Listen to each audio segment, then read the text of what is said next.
Di situ hanya menggambarkan bahwa dia orang biasa, tidak terpelajar, artinya mungkin seperti sekarang, Pak, bahwa ada S1, S2. Pada zaman dahulu tidak ada orang kuliah, Pak. Tidak ada orang kuliah, tidak ada orang SD barangkali pada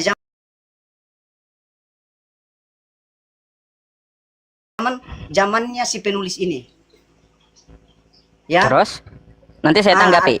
Silakan. Artinya kalau hanya Pak Ustadz mengambil satu ayat, membaca, kemudian menyimpulkan sendiri dalam pikiran Pak Ustadz, apakah Alkitab ayat ini ditulis seperti yang ada di pikirannya Pak Ustadz atau tidak? Tentu tidak, Pak. Karena sebuah bacaan itu bisa kita ambil poinnya, titik benang merahnya itu setelah kita baca secara menyeluruh, secara utuh, Pak. Jadi saya membantah bahwa apa yang Pak Ustadz simpulkan ini tidaklah seperti itu yang dimaksudkan dalam ayat itu. Karena kalau kita baca secara menyeluruh, silahkan Pak Ustadz. Baik, oke. Ya teman-teman semuanya, sebenarnya sebelum saya menampilkan suatu data ya teman-teman, saya pasti membaca dulu Pak, ini jalan ceritanya seperti apa gitu. Ini udah saya baca semua satu perikop. Dan memang dikatakan bahwa kalau menyinggung masalah Yohanes dan Petrus, mereka orang yang tidak terpelajar, buta huruf gitu dari jalan ceritanya, sehingga kesaksian mereka tidak diterima.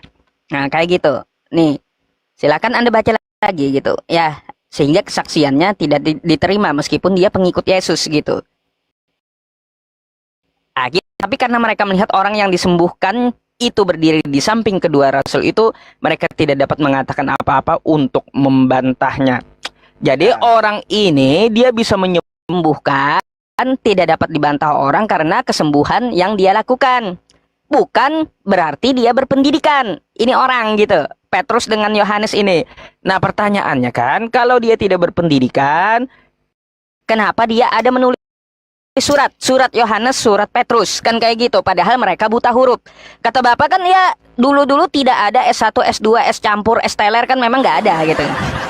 Nah, itu memang nggak ada di zaman itu. Tapi ingat nggak Pak, ada seorang pendeta mengatakan bahwa Yesus aja sekolah Pak. Yesus sekolah. Kalau Bapak nggak percaya, saya bisa ya, nih channelnya Belajar Firman ya. Di sini ada penjelasan dari pendeta Esra Soru bahwa Yesus itu sekolah Bapak ya. Nah nih dari Elia, terus Yesus kemana? Yesus pergi sekolah SD, SMP, SMA. Kesaksian Bagong Channel. Nih ya juga, bukan cuma pendeta Esra Soru Pak ya, mungkin Esra Soru aja saya kasih kan kesaksiannya nggak kuat atau penjelasannya nggak kuat gitu ya. Selain pendeta Esra Soru, ada dua pendeta lagi yang mengatakan seperti itu. Ada bahwa Yesus itu sekolah gitu. Di zamannya dia hilang di umur 13-29 itu dia sekolah Pak. Jadi nah nih Bambang Norsena salah satunya mengatakan anak Islam yang belajar alif batasa jim ha kho kayak gitu kata dia. Artinya apa? Pendidikan di zaman itu udah ada. Pendidikan itu udah ada gitu ya. Mungkin karena faktor ekonomi Petrus atau Yohanes kan mereka tidak terpelajar, tidak sekolah, kan bisa juga seperti itu. Bukan itu sih eksistensi dari pertanyaan saya. Jika seseorang yang buta huruf nih, lalu tiba-tiba dia ada kitabnya, ada suratnya, pertanyaannya, siapa yang menulis kitab tersebut? Kan gitu. Nah gitu Pak, padahal mereka buta huruf. Silakan. Baik Pak, baik. Saya tanggapi Pak ya. Itu tadi saya bilang bahwa dalam konteks tadi, kalau kita berbicara konteks Pak ya, di situ secara harafiah tidak ada tertulis buta huruf. Hanya Bapak melihat di dalam arti tentang tidak terpelajar itu kan? Ya kan? Menyala. Alpian Hasibuan, syukran. Ya, lanjut. Nah, itu tidak ada. Artinya kalau secara secara tertulis apa yang Pak Ustadz yang terhormat tulis ini, itu sudah terbantahkan bahwa Petrus itu bukan buta huruf. Tidak terpelajar, iya, itu di situ tertulis. Orang biasa, iya, di situ tertulis. Karena buktinya bahwa dia bisa menulis sebuah kitab, Pak, kitab. Bagaimana mungkin orang buta huruf bisa menulis, Pak? Iya kan? Ya itu, betul. Ya itu, Lanjut. itulah. Artinya begini, kita logika sehat, Pak. Bagaimana kalau Pak Ustadz mengatakan dia buta huruf? Bagaimana orang yang buta huruf itu tidak tahu ABCD, Pak? Ya, bukan berarti tidak sekolah, Pak, ya. Buta huruf itu artinya tidak tahu membaca ABCD dan seterusnya. Orang yang bisa membaca bukan berarti dia buta huruf, Pak. Kayak SD itu kan tidak S1, belum sampai jenjang sana. Tapi dia bukan buta huruf, anak SD itu, anak TK. Artinya mereka belum terpelajar karena belum menyelesaikan jenjang-jenjang pendidikan berdasarkan standar yang kurikulum yang ada di Indonesia yang berlaku. Jadi kalau Pak Ustadz sudah langsung mengklaim, kemudian mengambil kesimpulan secara sepihak yang tidak bisa dipertanggungjawabkan secara menyeluruh, karena ini Bapak hanya bisa mempertanggungjawabkan secara pribadi, secara menyeluruh belum bisa dikatakan bahwa pernyataan Pak Ustadz ini dapat dikatakan benar, karena ini jelas terbantahkan, bukan buta huruf, tidak terpelajar, iya, tertulis di situ. Karena kita mesti membahas sesuai dengan yang tertulis di dalam itu, Pak. Di luar dari yang tertulis kan itu namanya kita debat kusir, lompat-lompat sini, lompat sana. Kalau sekiranya itu betul ada tertulis di situ bahwa Petrus dan Yohanes buta huruf, itu betul. Artinya ini hanya pemahaman yang saya ambil dari apa yang tertulis. Belum kita masuk di dalam makna-makna teologi, Pak, kalau kita mau dalami Alkitab itu. Karena Alkitab ini, Pak, tidak sembarang orang nulis. Orang S3 pun tidak mampu menulis Alkitab. Hanya orang yang diilhami oleh Roh Tuhan yang bisa mampu menuliskan kitab itu, khususnya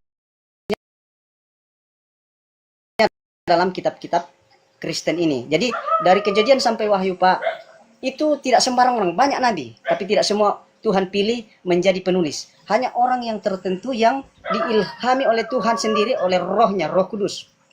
Namun jika saya berbicara tentang Roh Kudus, tentulah Pak Ustadz akan menolak karena Pak Ustadz tidak punya Roh Kudus. Tetapi kami orang Kristen, Pak, orang Kristen yang memahami Alkitab, itu sudah ada Roh Kudus di dalam diri kami yang memberi kami pemahaman, pengertian arti tentang ayat-ayat itu, Pak. Jadi seperti itu, Pak. Silakan barangkali ada tanggapan. Baik, jadi begini Bapak ya. Saya rasa yang saya tampilkan itu dari kitab Anda, bukan pendapat saya sendiri. Dan penjelasan buta huruf itu bukan penjelasan dari saya, tetapi dari kitab Anda sendiri. Jadi tidak bisa Anda katakan bahwa saya berasumsi atau menurut pendapat saya sendiri yang tidak dapat dipertanggungjawabkan. Saya kan tadi udah tampilkan kepada Anda dari terjemahan dan teks aslinya gitu. Dan ini bukan dari Al-Quran atau karangan saya, bukan. Nah, Alkitab kan, Alkitab Sabda. Ini Kisah Para Rasul 4 nomor 13. Ketika sidang itu melihat keberanian yang tidak terpelajar. Nah, ini inti permasalahan.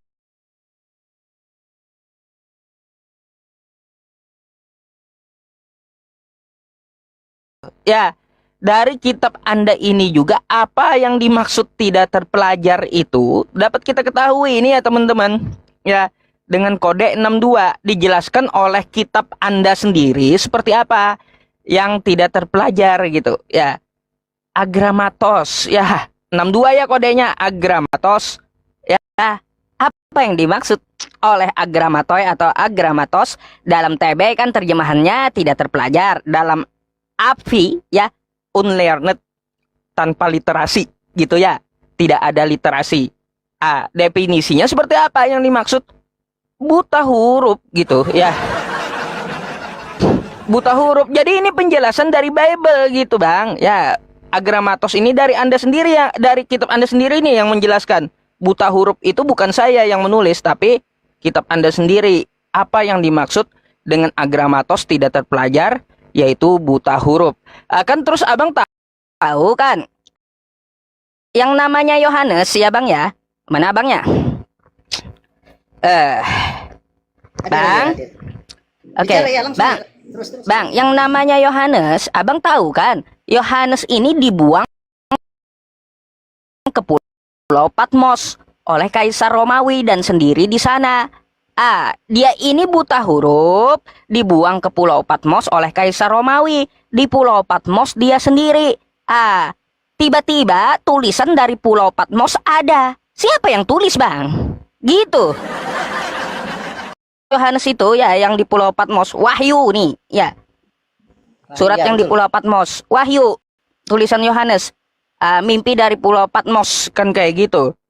Dinamakan Wahyu. Wahyu ini ditulis oleh Yohanes kah? Ini ada juga surat Yohanes. Jadi gimana caranya orang buta huruf di Pulau Patmos tiba-tiba ada keluar surat dari Pulau Patmos? Itu masalahnya, Bang. Gitu. Silahkan ditanggapi. Baik. Siapa yang tulis gitu? Jadi sudah jelas bahwa kami pun tahu, karena itu dijelaskan bahwa penulis kitab Yohanes tentu Rasul Yohanes. Kemudian Wahyu ini yang tadi di pembuangan Yohanes ke Pulau Patmos bukan karena seperti yang Pak Ustadz jelaskan tadi, hanya karena persoalan dia buta huruf sehingga dia dibuang. Bukan itu dasarnya sehingga dia dibuang ke sana. Tetapi dia dibuang di sana karena kebencian orang-orang di luar pengikut Yesus. Benci dia sehingga dia diasingkan ke sana. Nah, di Pulau Patmos Rasul Yohanes ini yang penuh dengan roh Tuhan, Roh Kudus, dia diilhami Roh Kudus, di sanalah dia dapat penglihatan, ilham sehingga dia mampu menuliskan ayat-ayat firman ini yang menjadi penuntun keselamatan bagi orang Kristen, Pak. Jadi bukan dasarnya tadi karena dia buta huruf dibuang ke sana, tetapi karena orang yang benci tentang ajaran Yesus sehingga dia diasingkan ke sana, dibuang. Nah, di sana itulah di Pulau Patmos yang seperti Pak Ustadz tadi jelaskan, dia sendiri di sana.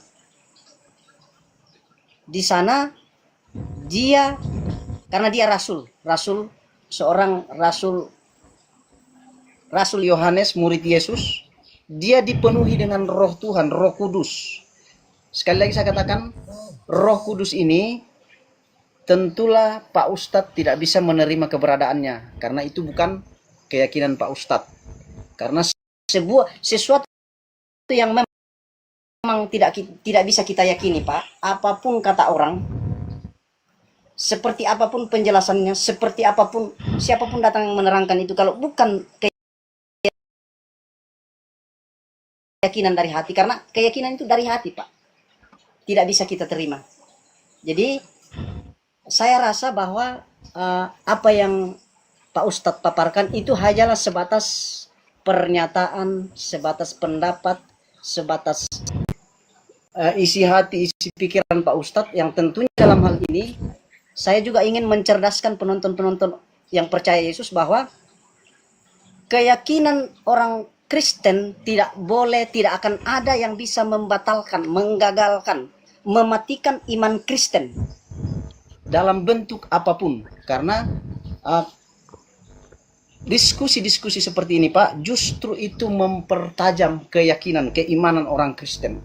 Semakin Alkitab itu dibahas-bahas oleh orang lain, oleh keyakinan orang lain, kami justru semakin bersuka cita, bersenang. Kami merasa bahwa mereka itu malu-malu mengakui Alkitab itu, sehingga mereka membahas, walaupun itu mereka mencomot-comot ayat, mempelintir-pelintir ayat, tapi bukan saya menuduh Pak Ustadz, artinya ada beberapa orang begitu Pak Ustadz ya.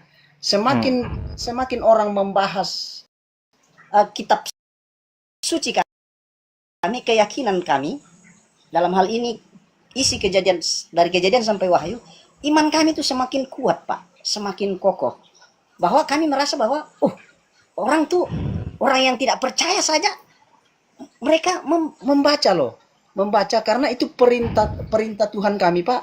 Baca dan renungkan kitab Taurat ini siang dan malam supaya engkau berhasil dan beruntung dalam perjalananmu. Jadi itu kami rasa kalau ada orang yang membahas Alkitab, kami justru terpacu untuk lebih belajar lagi, Pak, belajar memperdalam. Tetapi bukan berarti kami mau mengingkari keyakinan kami. Itu nihil. Kira-kira hanya 1% yang bisa meninggalkan ajaran Yesus, tetapi yang selebihnya akan semakin dikuatkan. Contoh saya dengan diskusi-diskusi seperti ini, Pak. Saya semakin dikuatkan untuk lebih percaya bahwa isi dari kitab suci saya itu adalah satu-satunya kebenaran. Itu keyakinan saya makin tumbuh, makin berakar, Pak. Jadi silakan Pak Ustadz. Baik, saya tanggapi ya, Bang. Yang pertama, tadi kan saya bantah ini bukan pendapat saya, tapi dari penjelasan Bible, dari teks aslinya dan terjemahannya, apa yang dimaksudkan seperti itu kan. Terus dari Pulau Patmos tadi Anda katakan, ya Yohanes itu dibuang ke Pulau Patmos oleh Kaisar Romawi, kata Anda. Dan di Pulau Patmos, dia diilhami oleh Roh Kudus, sehingga dia bisa menulis, kata Anda. Diilhami Roh Kudus, sehingga dia menulis. Betul. Bang, ini eksistensinya di sini. Dia udah diilhami Roh Kudus, kata Roh Kudus dia dikte. Ayo Yohanes, ya, katakanlah, inilah wahyu Yesus Kristus. Ya. Terus dia dapat perkataan kayak gitu, gimana dia mencantumkan untuk bisa ditulis, sedangkan orangnya buta huruf. Gini Bang, saya dikte abang, ya, abang Arang Pitu, tuliskan, aku sayang kamu. Nah, itu dari saya. Lalu abang tangkap perkataan saya. Oh, kata Yusuf, aku sayang kamu. Baik. Lalu gimana Anda mau tuliskan aku sayang kamu kalau Anda buta huruf, gitu loh. Itu masalahnya di situ. Ya, meskipun diilhami Roh Kudus, no problem gitu loh. Ya, no problem. Tapi setelah mendengarkan ilham dari Roh Kudus itu, karena dia buta huruf, tidak bisa membaca dan menulis, ya, hanya bisa didikte atau diimla, ya, kayak gitu. Dia buta huruf. Lah gimana dia mau menuliskan aku sayang kamu tadi kayak gimana gitu loh. Tiba-tiba ada suratnya. Surat dari Pulau Patmos yang ditulis Yohanes. Itu pikirlah di situ Bang ya. Yesus aja berkata, Bang, kasihilah Allahmu dengan segenap nih akal, kata Yesus. Bukan cuma imani saja. Pastinya kita mempelajari kitab itu untuk belajar gitu loh Bang. Bukan cuma imani saja. Sampai-sampai nanti cerita malin kundang iman aja susah kayak gitu. Nggak bisa. Kita harus cek kitab suci. Ya dongeng-dongeng kita imani saja nggak bisa Bang juga kan kayak gitu ya. Nggak bisa. Artinya kita mempelajari kitab saya, kitab Anda. Bang selain Kristen saya juga mempelajari Hindu ya. Dari Hindu kitab Mahabharata dan kitab Yajurveda atau disebut di Indonesia kitab Weda gitu ya. Itu saya juga pelajari, bukan cuma Kristen gitu. Kita mempelajari kitab-kitab di luar agama Islam. Ya tujuan saya seperti apa? Mari kita bertukar pikiran untuk menambahkan wawasan bagi teman-teman Hindu, bagi teman-teman Kristen juga. Jangan cuma modal imannya saja. Ya, kayak gitu. Tai kucing rasa coklat juga. Susah kalau diimani. Kan kayak gitu ya. Artinya apa? Mari kita pelajari yang seperti ini. Meskipun ada hal yang kecil, coba kita akan mengasah otak kita gitu ya. Mengasah juga pemikiran kita. Oh iya ya, meskipun orang ini didikte, diilhami oleh Roh Kudus, tapi kalau dia buta huruf, kagak bisa nulis, kok bisa ada surat yang ditulis gitu.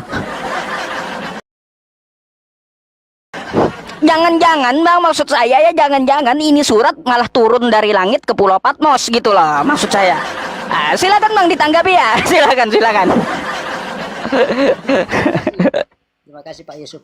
Pertama, saya mau tanggapi tentang jangan-jangan ini surat turun dari langit ya.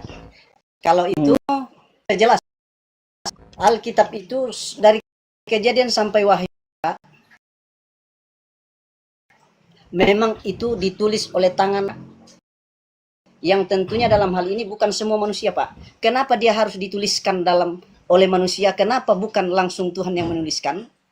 Karena satu, ketika zaman dulu, Pak, Tuhan Allah yang kami sembah itu sudah mengurung juga percaya. Mereka menyeleweng, menyembah berhala,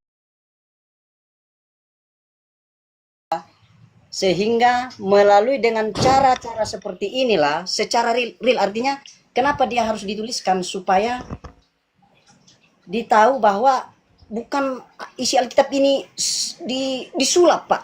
Artinya bukan jatuh seperti pernyataan Bapak tadi, bukan seperti itu. Memang real ditulis.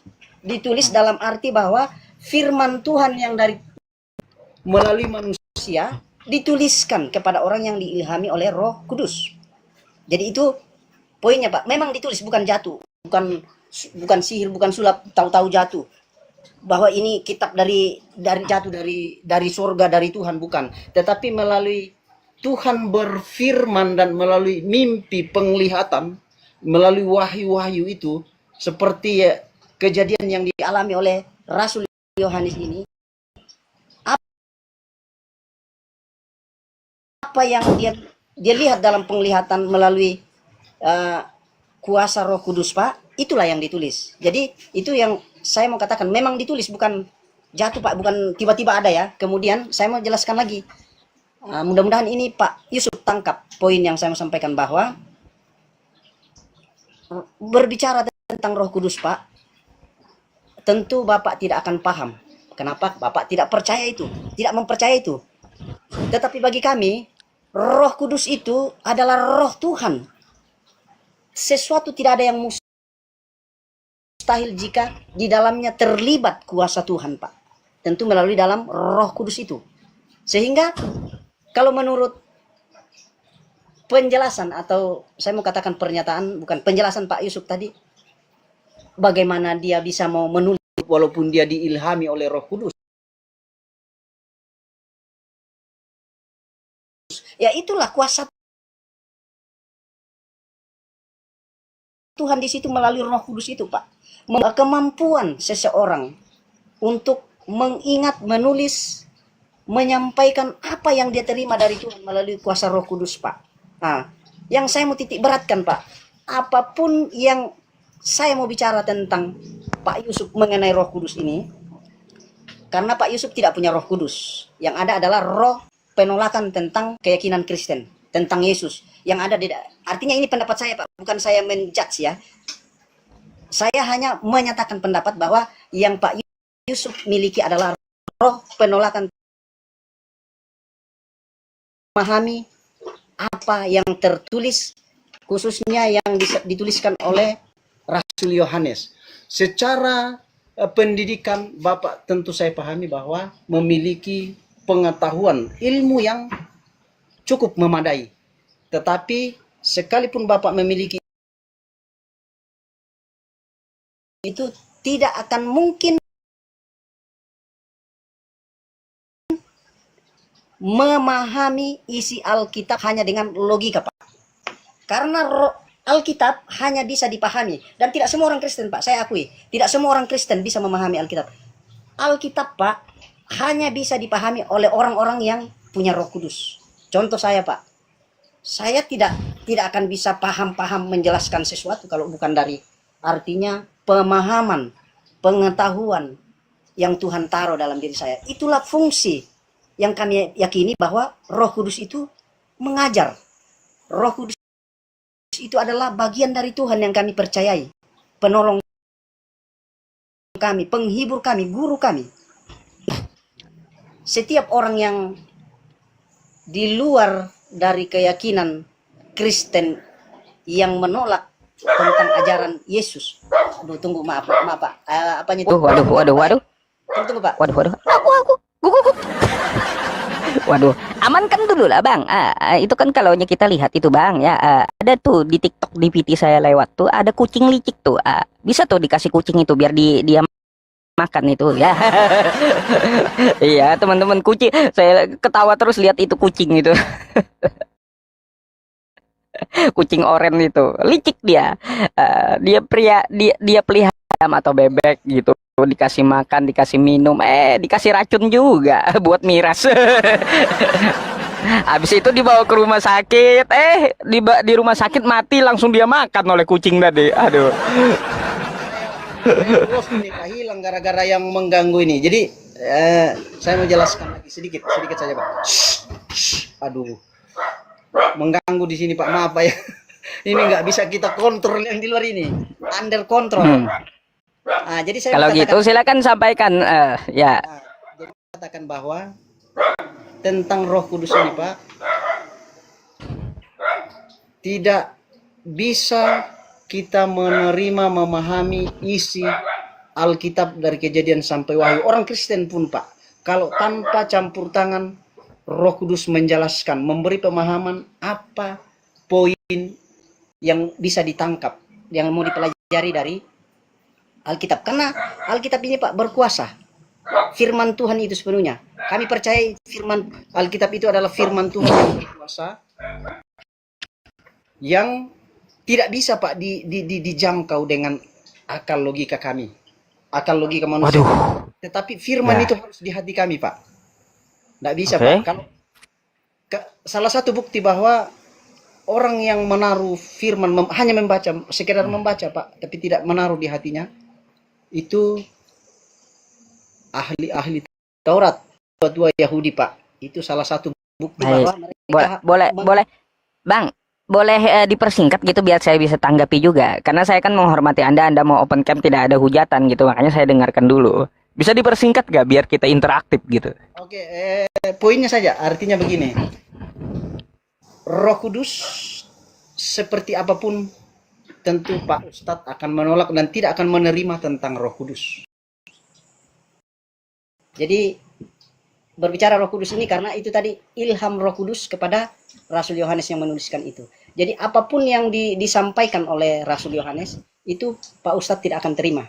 Ayo silakan ditanggapi. Baik, Bang. Dari penjelasan Abang sampai guk aja itu protes Bang. Iya, apa kata guk asumsi itu kata guk kan kayak gitu ah.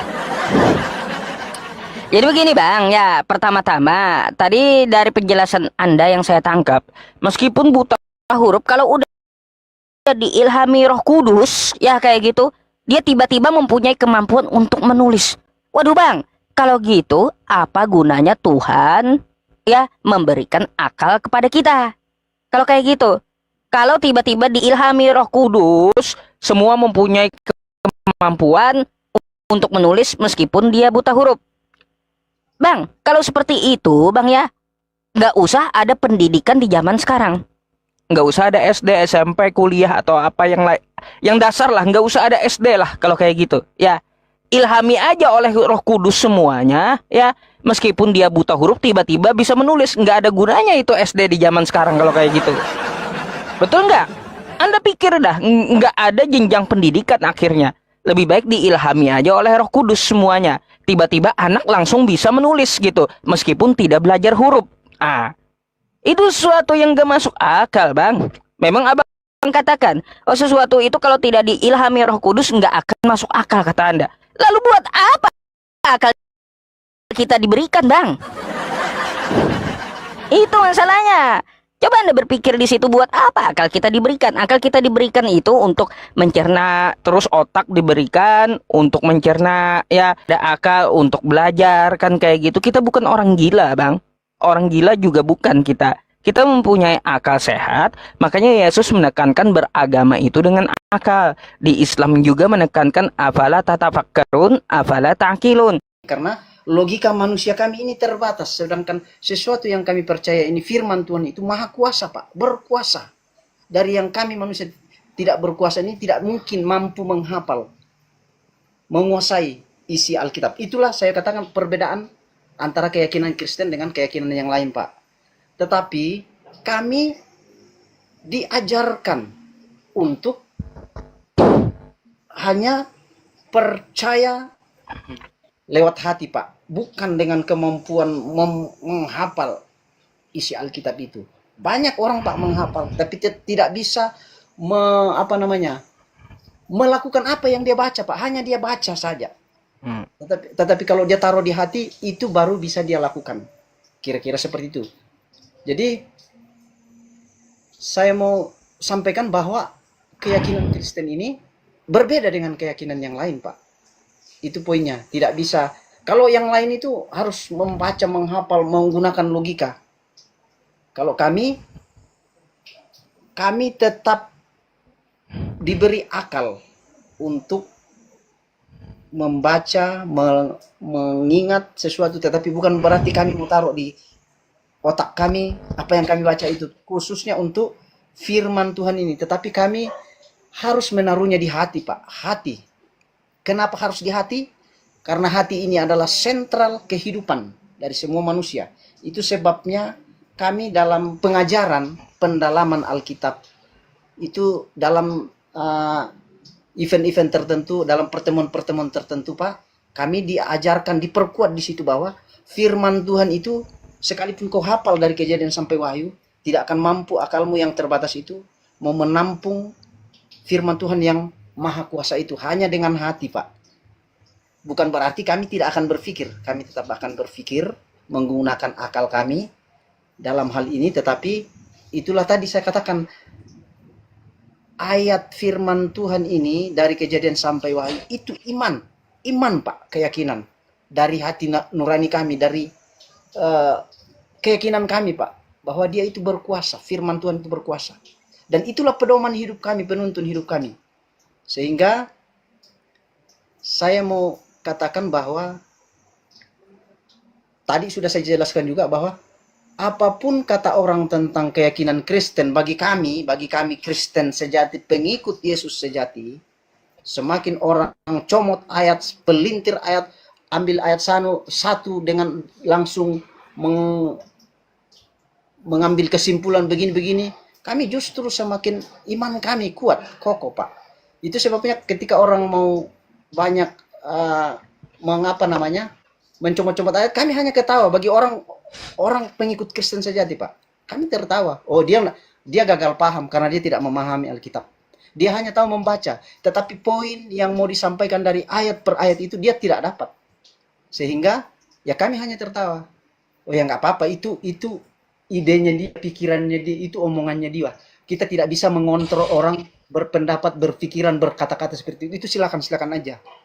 Yang penting kita justru makin kuat di dalam beriman, percaya kepada Yesus sebagai Tuhan dan Juru Selamat.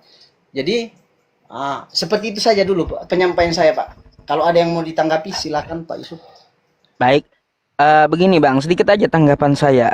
Di kitab Anda sendiri Yesus mengatakan, kasihilah Allahmu dengan segenap akal budimu. Ya, dengan segenap akal. Sekali lagi dia tekankan akal.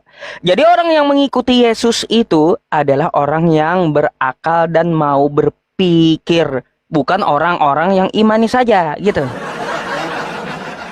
Jangan dibalik-balik gitu. Oh ini orang ini lagi bahas kitab saya, lalu dia ambil satu ayat.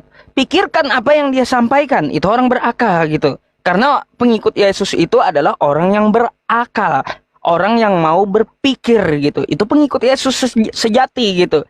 Bukan berarti setelah kita tahu orang ini menyampaikan satu perihal kan kayak gitu dari kitab Anda. Tapi kita nggak bisa sudahlah. Dia juga nggak dipenuhi Roh Kudus. Dia juga bukan sekolah teologi. Dia juga bukan Kristen. Ngapain saya tanggapi? Ini orang yang tidak berakal. Kenapa saya bilang tidak berakal? Seharusnya kalau orang berakal, kok bisa gitu ya? Kok bisa orang di luar agama Kristen menyampaikan hal ini? Apa sih penyampaian dia? Coba ku pelajari. Dia pelajarilah bagi orang yang berakal gitu. Lalu dia pikirkan dengan akalnya, betul nggak penyampaian orang ini? Karena pengikut Yesus itu adalah orang yang berakal. Jadi tidak bisa imani saja. Itu poinnya, Bang. Ya, silakan. Singkat saja, Pak.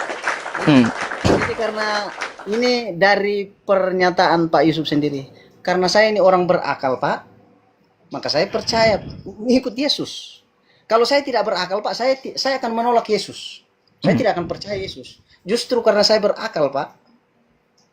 Seperti yang ayat yang Bapak kutip tadi, orang yang percaya Yesus itu harusnya berakal. Iya, saya berakal, makanya saya terima Yesus sebagai Tuhan dan Juru Selamat saya.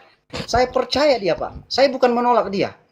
Itu membuktikan apa yang Bapak jelaskan, bahwa pengikut Yesus dalam hal ini karena kita face to face, Pak, artinya saya langsung, Pak, langsung. Saya tidak membicarakan Kristen yang lain.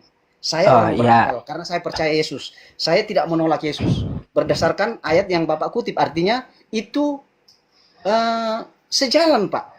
Sejalan dengan ayat yang Bapak kutip dengan apa yang saya sampaikan, bahwa saya berakal. Saya percaya Yesus. Saya tidak menolak. Nah, Baik, itu. baik. Kalau abang percaya Yesus, saya mau tanya, abang percaya Yesus bahwa Yesus itu bukan Allah. Dia tidak menciptakan langit dan bumi. Percaya nggak? Dia bukan Tuhan tapi hamba. Dia punya Tuhan. Saya percaya Yesus Tuhan pencipta. Loh, dari mana? Udah bertentangan dengan Yesus Anda berarti. Oke. Kan gini Bang. Dalam Matius 11 nomor 25, ya Yesus mempunyai Tuhan.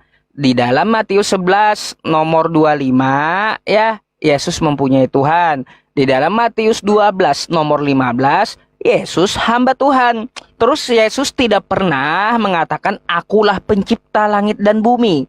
Lalu Anda katakan dia Tuhan, dia pencipta langit dan bumi. Di mana akalnya? Kan kayak gitu. Katanya pakai akal tadi, tapi malah menentang Yesus. Kayak gimana? Silakan. Saya tanggapi. Oke, Pak. Ya.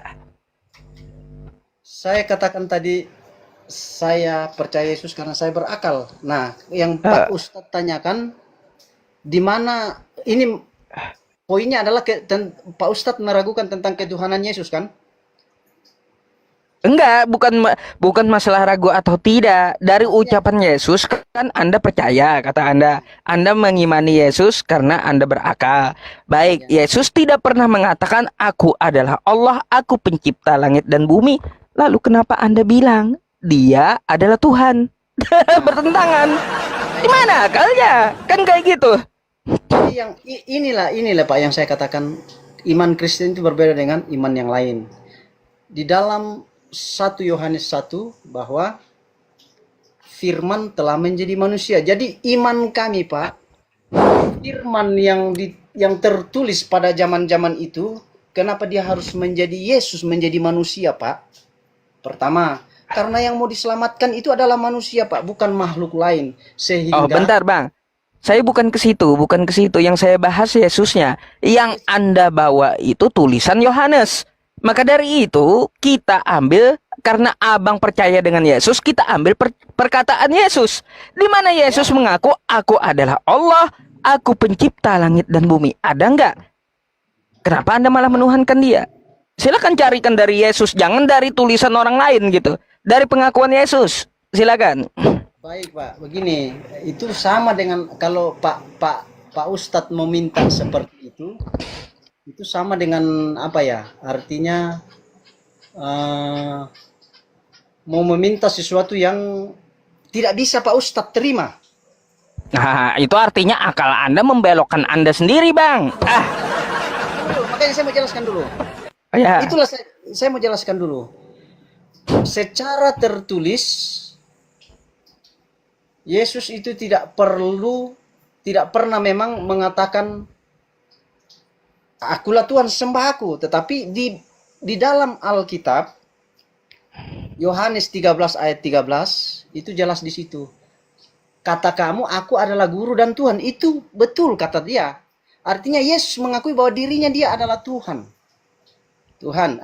Yang selanjutnya, kalau Pak Ustadz mengatakan Yesus itu bukan pencipta, yang punya firman itu hanya yang maha kuasa, hanya Tuhan, Pak, ya. Yang bisa berfirman. Betul tidak? Terus? Nah, Yesus itu berfirman. Itu menandakan karena Yesus berfirman berarti dia adalah Allah. Dia berfirman, Pak. Yesus itu Allah. Karena hanya pribadi Allah yang mampu punya kuasa tentang berfirman, bersabda. Kalau kita sebagai manusia berkata-kata, tetapi untuk Tuhan itu dikatakan berfirman atau bersabda. Tuhan itu berfirman, Yesus berfirman, artinya Allah dengan Yesus itu adalah satu kesatuan, satu hakikat yang bisa dipisahkan, Pak. Itulah tadi. Kalau ujung-ujungnya ini diskusi kita ini kembali lagi nanti Pak Ustadz akan bertanya Tuhan orang Kristen. Enggak, saya cukupkan gitu diskusinya sampai di sini untuk membahas tentang masalah penulis Bible buta huruf. Kalau Anda mau membawa tema yang lain, judul yang lain atau pertanyaan untuk Islam, silahkan gitu. Giliran Anda, silahkan. Enggak, ya kita fokus saja satu komunikasi satu arah biar apa ya diskusinya enak gitu. Jadi kalau yang Pak Ustadz bilang Yesus tidak pernah mengatakan akulah Tuhan, sembahlah aku.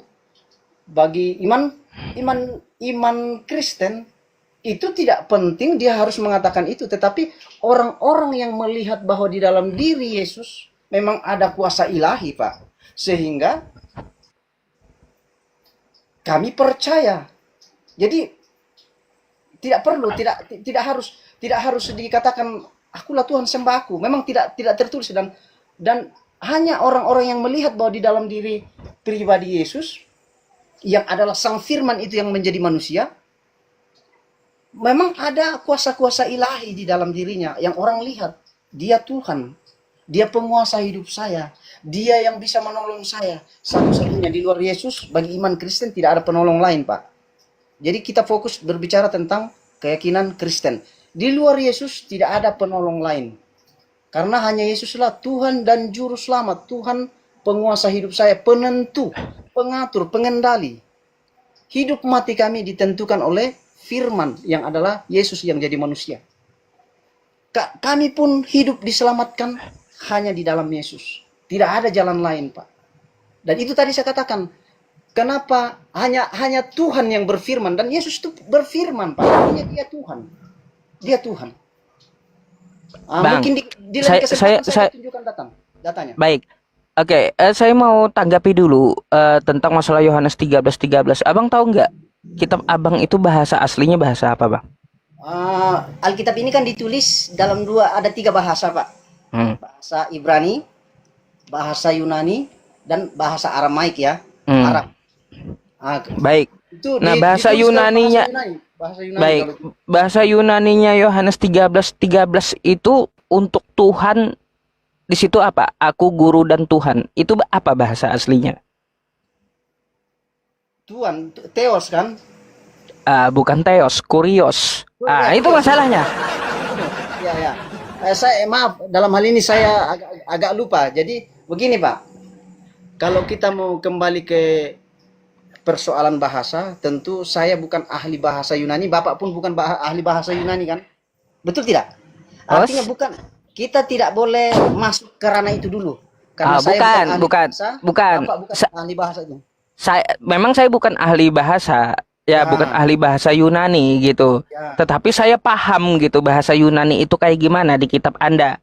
Kata kurios itu bukan digunakan cuma untuk Yesus, tapi untuk yang lain juga. Anehnya begini, kalau untuk Yesus jadi Tuhan, untuk yang lain jadi Tuan, itu kayak gimana ceritanya? Bisa berubah-ubah terjemahnya kayak gitu. Ini, Pak, antara Tuhan dengan Tuan itu konotasinya sama, artinya penguasa yang menguasai seseorang. Itu konotasinya Tuhan dengan Tuhan, Pak. Artinya dalam hal itu tidak ada yang kontra, tidak ada yang perlu diperdebatkan Tuhan dengan Tuhan berbeda. Sama, Pak. Sama, artinya kita merujuk kepada pribadi yang kita tuju saja bahwa Yesus adalah Tuhan. Tidak ada perdebatan di situ, hal yang kontra di situ. Tuhan dengan Tuhan itu sama, Pak. Konotasinya sama. Penguasa hidup. Baik. Baik, Bang, begini. Kalau Anda bilang konotasinya sama, kata kurios itu bisa juga digunakan untuk raja, penguasa gitu. Ya, betul. Kan kayak gitu. Dia adalah tuan, segala tuan yang ada di istana. Betul. Dan dia mempunyai kekuasaan raja itu. Tetapi kekuasaan raja itu terbatas, Bang. Terbatas ya, gitu. Kan Nah, kalaunya Tuhan, Tuhan itu tidak terbatas kuasanya. Jangan Anda samakan Tuhan dengan Tuhan. Memang Saya iya. herannya begini loh, kitab Anda itu. Ketika merujuk ke Yesus, jadi Tuhan. Merujuk ke orang lain, jadi Tuhan gitu. Padahal kosakatanya sama. Ini adalah apa ya? Sebuah kecurangan dari penulis kitab Anda untuk mengelabui terjemahannya, begitu. Nah, makanya tadi sudah selesai, Pak. Ya silakan. Ya. Makanya tadi saya bilang saya bukan seorang ahli bahasa, Bapak bukan ahli bahasa, kita sama-sama tidak punya kapasitas kapabel di dalam hal soal ahli bahasa ini, Pak. Jadi kita hanya fokus berbicara tentang yang data yang tertulis, Pak. Setidaknya gini Bang, kalau Anda mengaku sudah tahu nggak tahu dan bukan ahli bahasa tentang masalah itu, seminimal mungkin Anda tidak memaksakan membawa ayat tersebut. Gitu loh maksud saya. Bisa dibantah orang Anda masalahnya. Bukan dipaksa, Pak. Bukan dipaksa. Artinya begini, justru menjadi pertanyaan kalau bagi ini kembali lagi ke iman Kristen. Karena artinya iman Kristen tolak pembicaraan kisah sini adalah iman Kristen yang kita bahas karena dari sepanjang tadi kita berbicara tentang Alkitab. Artinya kalau ada orang yang mau meragukan tentang penulisan Alkitab ini, khususnya yang lebih banyak diragukan orang baik, khususnya orang-orang yang tidak percaya Yesus adalah perjanjian baru, Pak. Kalau ada orang yang mau meragukan bahwa itu palsu apa segala macam, justru kami bertanya, apa keahlianmu, apa kemampuanmu, apa yang bisa kau buktikan bahwa kau lebih dari penulis-penulis ini? Bisa nggak kau buktikan? Nah, begitu anunya. Jadi, apa yang bagi kami iman Kristen tidak ada lagi pertanyaan tentang kitab perjanjian baru ini. Tidak ada pertanyaan. Ya itu kalau itu sih ke masalah doktrin dan dogma saya no problem gitu ke abangnya. Itu kan memang dari doktrin dan dogmanya Kristen kan kayak gitu. Cuma kan yang saya sampaikan, betul nggak doktrin dan dogma yang diajarkan ini? Itu aja sih. Bukan berarti harus memaksakan apa yang saya sampaikan harus diubah juga di gereja, bukan kayak gitu. Bukan. Ya, itulah. Ya bagi kami sejalan dengan kami selain memang diajarkan secara umum, artinya secara berjemaat di gereja, kami pun secara personal, Pak, belajar sendiri. Khususnya bagi saya, Pak. Otodidak? Ya, belajar. Dan itu saya belajar tentu karena Alkitab ini, Pak, menyangkut keyakinan, Pak. Keyakinan. Tentu Bang, adalah hati nurani kita. Ini udah lama saya mau tanyakan, terbesit di otak saya gitu ya. Saya mau tanya. Saya lihat orang-orang Kristen ini dia dengan agamanya itu bisa saya bilang sesuai dengan pemikiran dia sendiri gitu. Kenapa ya seperti itu? Apakah ada standar di Kristen? Maksud saya itu standar seseorang yang boleh menyampaikan sesuatu dan yang tidak boleh gitu. Secara apa nih, Pak? Secara ahlinya, bidangnya ya, gitu. Orang yang bisa menyampaikan firman Tuhan adalah orang yang belajar dan paham tentang Alkitab, Pak. Masalahnya gini Bang, pernah saya temui. Ada yang buka live dari Kristen, jawabannya begini, penjelasannya seperti ini. Saya lihat live Kristen satunya beda lagi. Itu macam mana kayak gitu? Kalau begini, jawabannya gini, Pak. Kalau persoalan perbedaan-perbedaan itu, saya pun jawabannya adalah Pak Ustadz Yusuf tentu berbeda penjelasan dengan ustadz-ustadz lain. Betul tidak? Oh, nggak boleh. Kenapa saya bilang nggak boleh? Kalau dari segi pemikiran, dari segi pembahasan ya, secara umum itu mungkin ada tambahan-tambahan. Tetapi kalau ditanya gitu ya, Yusuf, bagaimana konsep ketuhanan dalam Islam? Semua Muslim, semua ustadz pasti jawab sama, Bang, sama. Itu nggak boleh. Masalahnya masalah akidah itu. Artinya tidak boleh berbeda satu sama lain karena ajarannya udah finish di Quran surah Al-Ikhlas gitu maksud saya. Tapi kalau kita tanyakan begini Pak, begini Bang, yang satu live, aku tanya, Yesus itu Tuhan atau bukan? Kata dia Tuhan. Lalu saya pergi ke live lain. Di live lain ini, Yesus itu Tuhan atau bukan? Oh, dia firman. Lalu yang satu lagi, Yesus itu Tuhan atau bukan? Bukan, dia hamba utusan Tuhan. Mana yang betul gitu? Kalau begitu Pak, itu hanya personal Pak, personal. Artinya personal. Jangan juga karena berbeda-berbeda itu, akhirnya kita menyimpulkan bahwa ajaran Kristen ini ajaran membingungkan. Artinya gini Bang, nggak ada standar khusus gitu di dalam seperti di dalam Islam. Jelas standarnya Alkitab Pak. Alkitab di luar dari Alkitab itu menyimpang Pak. Kalau iman Kristen khusus kita berbicara Kristen ada standarnya Pak. Gini Bang, nggak ada terikat dengan standar pendidikan atau apa gitu. Oh, ya rata-rata orang yang menyampaikan firman itu orang yang sekolah Pak, sekolah dia belajar tentang teologi Pak.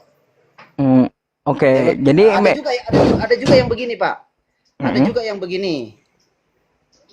Artinya itu tidak bisa dipungkiri.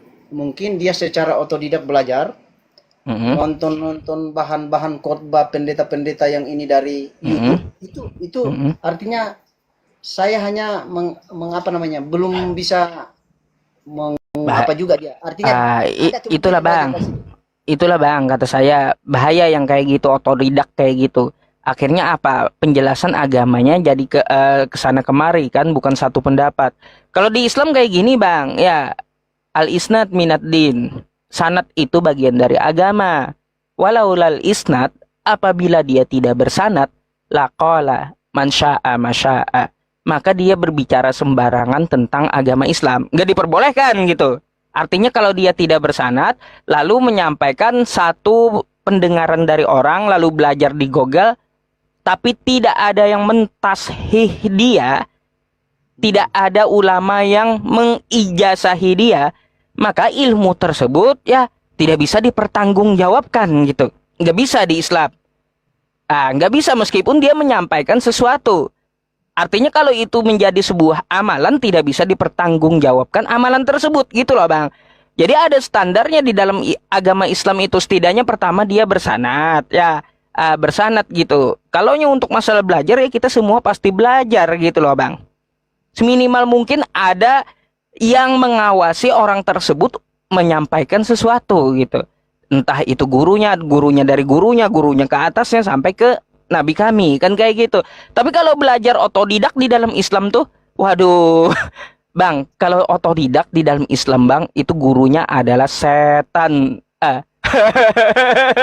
Iya, barang siapa yang tidak mempunyai syekh ya, fasyaikhuhus syaitan, maka gurunya adalah setan. Belajar otodidak itu di dalam Islam. Apalagi ancaman belajar otodidak ini berani dia menyampaikan secara akal dia sendiri, secara akal dia sendiri gitu ya, tanpa dibimbing oleh seorang guru, lalu dia menyampaikan ke publik gitu, lalu itu diamalkan oleh orang, bisa jadi penyampaiannya salah, maka menjadi dosa jariah. Itu di Islam gitu loh. Ketat Islam ini Bang. Tapi kalau di Kristen saya lihat, bisa juga jadi otodidak. Kata Abang kan, wah kalau di tempat kami nggak diperbolehkan kayak gitu Bang. Maksud saya gini Pak. Saya kalau dalam Kristen tetap ada standarisasi Pak, bahwa orang yang harus berkhotbah menyampaikan firman Tuhan ini adalah orang yang belajar teologi ya. Tetapi yang saya maksudkan, saya sampaikan seperti itu tadi karena pernyataan Pak Yusuf mengatakan saya ke room sebelah berbeda, saya room sebelah, jadi saya hanya mengatakan bahwa itu kemungkinan dia hanya menonton, membaca secara otodidak. Tetapi dalam ajaran Kristen bukan berarti membenarkan itu kan personalnya dia Pak, tidak mewakili secara keseluruhan bahwa apa yang disampaikan itulah yang dipertegas oleh ajaran iman Kristen Pak, bukan. Jadi yang patokan kami adalah dari Kejadian sampai Wahyu, itu iman Kristen mengakui bahwa itu firman Tuhan yang tertulis, yang adalah penuntun, petunjuk, arahan, pedoman hidup kami untuk menuju kepada jalan kebenaran, hidup dan keselamatan. Jadi di luar dari Alkitab menyimpang, nggak ini artinya itu bukan berarti loh ajaran Kristen salah nih, sesat, hanya karena dia orang personal dia lah, orang itu bukan mewakili secara keseluruhan, Pak. Jadi itu yang perlu ditanggapi. Contoh kalau saya, Pak, karena saya artinya senang loh, jujur saja Pak Yusuf, saya senang berdiskusi dengan Pak Yusuf karena saya melihat ada hal-hal, ada poin-poin yang istilahnya mengedukasi lah, bagus. Walaupun kita berbeda dalam hal ini, Pak Yusuf itu orang berilmu, orang yang tidak seperti dengan rum-rum lain tuh Pak, saling keluar omongan yang nggak mendidik lagi Pak, menghina. Wah, saya kurang suka kalau kayak gitu. Saya juga lihat Kristennya dulu. Kalau dia beradab kan seperti abang, mana saya ada menghujat atau mengeluarkan kata kasar, kan nggak ada gitu.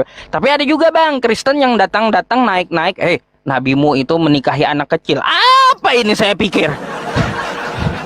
Ya, apa orang ini? Iya betul Pak. Itulah sama dengan saya. Kalau saya artinya itu tadi. Jadi bukan kalau ada yang seperti Pak Yusuf menyampaikan tentang kekristenan kok berbeda-beda, itu bukan patokannya, dia bukan mewakili secara keseluruhan umat Kristen. Apalagi dalam hal ini khusus iman Kristen, itu personalnya dia. Dan tidak boleh juga kami mengatakan bahwa dia dia benar. Itu nggak ada apa itu. Artinya itu hanya dia kan iman Kristen ini Pak tidak bisa terwakili apa yang dia sampaikan di kemudian hari dalam penghakiman ketika Yesus. Berarti kayak gini bang. Berarti abang juga tidak mewakili kekristenan yang lain, tapi mewakili pemahaman personal abang, kayak gitu maksudnya. Ya, tentu artinya apa yang saya sampaikan ini mungkin ada yang menyangka bahwa saya keliru, ada juga yang mendukung. Tetapi sepanjang diskusi kita ini Pak, saya filter bahwa belum ada sesuatu yang menyimpang, yang meleset dari ajaran Kristen, yang menyimpang, yang mempermalukan tentang iman Kristen Pak. Nah artinya dari situ Pak, ya bisa jadi saya menganggap apa yang saya sampaikan ini ada baiknya. Tentu orang Kristen yang lain akan ada yang menanggapi bahwa oh itu salah, itu apa. Nah, artinya begini, poinnya yang saya mau sampaikan sejalan seiring dengan pertanyaan Pak Yusuf, bahwa iman Kristen tentu pedomannya, standarisasinya, standarnya, parameternya, ukurannya tentang iman Kristen adalah Alkitab. Dalam hal ini tentu orang yang menyampaikan firman itu orang yang mempelajari Pak, bukan ucuk-ucuk baca YouTube kemudian mau ini itu bukan standarnya itu hanya pemahaman personalnya aja Pak, tidak mewakili secara menyeluruh iman Kristen. Ya kalau untuk itu bang, saya hargai untuk apa yang Anda sampaikan gitu. Saya tidak juga menyangkali kalau internal Kristen seperti itu kan, saya juga nggak menyangkali gitu. Tapi memang kalau kita lihat dan kita tarik gitu dari diskusi kita ini, memang pertama aturan dan caranya itu memang berbeda, tapi nggak bisa dipaksakan satu sama lain. Pada intinya seperti itu sih. Pada intinya seperti itu. Kalau saya menyampaikan salah satu, bang ya, menyampaikan salah satu ya yang salah di dalam agama Islam, waduh, habis-habisan saya dikritik oleh umat Islam sendiri. Kayak gitu. Nah, kalau di Kristen secara personal, dia tidak universal gitu ya, untuk personal sendiri, maka ya sah-sah aja kalau memakai pendapat atau pemikiran sendiri, itu saya hargai gitu. Jadi terima kasih untuk diskusinya. Ada yang mau disampaikan biar kita bisa antri juga sama yang di bawah gitu, karena diskusi kita udah 1 jam rupanya. Iya. Oke. Di akhir diskusi Pak, ada yang mau disampaikan, silakan. Ya, di akhir diskusi saya berterima kasih kepada Pak Ustadz Yusuf PI yang sudah memberi ruang tempat untuk berdiskusi santun agar kedepannya kita boleh bersahabat. Karena saya rasa antara Kristen dan Islam ini memang di dalam Al-Quran pun itu tertulis sahabat orang Muslim itu adalah Nasrani, Kristen Pak. Sesuai dengan perjanjian Najran yang dituliskan sendiri oleh Nabi Muhammad. Nabi Muhammad itu melindungi orang Kristen. Itu menandakan bahwa ada hubungan erat persahabatan, Pak. Betul, Pak? Jadi itu saja di akhir di akhir komunikasi kita. Terima kasih banyak, Pak. Selamat malam. Nanti di lain waktu kita Selamat malam, selamat istirahat. Saya izin follow ya. Silakan naik lagi nanti besok ya, soalnya ada yang antri juga di bawah.